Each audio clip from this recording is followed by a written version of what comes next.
So, because a man of science knows that what we know is very little, what we do not know is immense.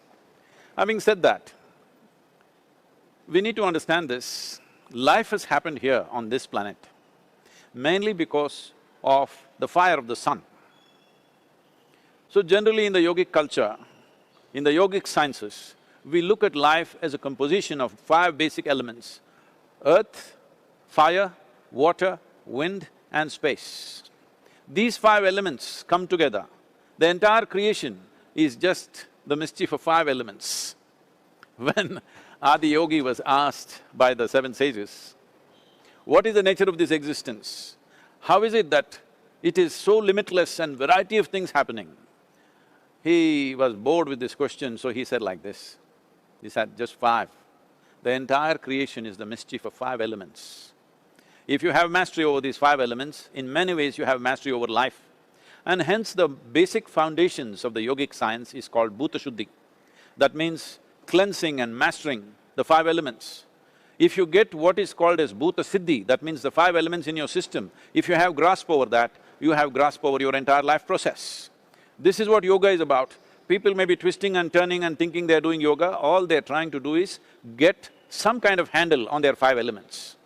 In this, fire is a very important aspect of making this life… See, if you want to check whether somebody is alive or dead, you check whether there is still warmth or not. Well now, whether somebody has virus or not, for this also you put a thermometer. What does it mean? You're checking whether the fire is too high or not. So, fire is seen as a significant element which makes life happen. It's not the only thing, all the five are important. But when it comes to warding off things, fire is always very important. There are many things that I can say that people will just dismiss as superstition, but there is a very powerful process called klesha nashana kriya. That means, like you have… See, right now, well, every medical person is telling you, you must wash your hands 5–10 times a day. What do you wash your hands with? With water. Unfortunately, we are going into severe summer, this water can become a big issue. How to wash your hands will become a big challenge in the rural areas of this country, that's another matter. So you're washing with one element called water. Similarly, you can have a wind wash, a fire wash. Like this, there are different aspects. The fire wash is called as klesha nashana kriya. Well, this may be crudely practiced in various parts of the country. They call it dishti, I don't know what they call it in North India. People… if people feel some negative impact is there, they will do some fire wash. Well, people may want to dismiss this off as a superstition, but let me tell you right now, many doctors and scientists are recording this. Some of them are… because this is we have this ailment, so I'm saying some of these doctors are working in Harvard Medical School. This klesha nashana kriya, what kind of benefit it creates is being recorded here at the Isha Yoga Center. We were doing this for certain purposes, for physical health and chronic ailments and stuff. But we stumbled upon this, that children with, attention deficiency syndromes, ADDH and things like that, they have responded phenomenally well. We never expected this will happen. They have responded phenomenally well. All this is being documented, it will come out in a little while, probably in the next year or so. Why I'm saying this is the kind of impacts elements have. After a hard day in your work, whatever that is, if you go back home, if you just take a shower, shower is not just about washing your skin. If you just stand under the shower for a few minutes and come out, do you feel like you're almost like born again?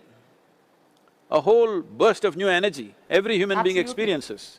So, what is water doing to you? Because 72% of your body is water, and the water that you pour over your body, the water that you consume has impact. Similarly, fire has its impact. Well, you can't drink fire, nor can it touch your body, so there is a way to do fire wash. So this is part of it. Every day in your life, you must light an oil lamp and stay in its presence for a period of time, because it'll ward off many things, it'll cleanse many things for your system, because you are a composition of these five elements and fire is a significant part.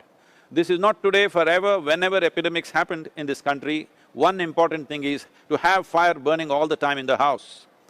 This is a very important part of, warding off infections and things like that.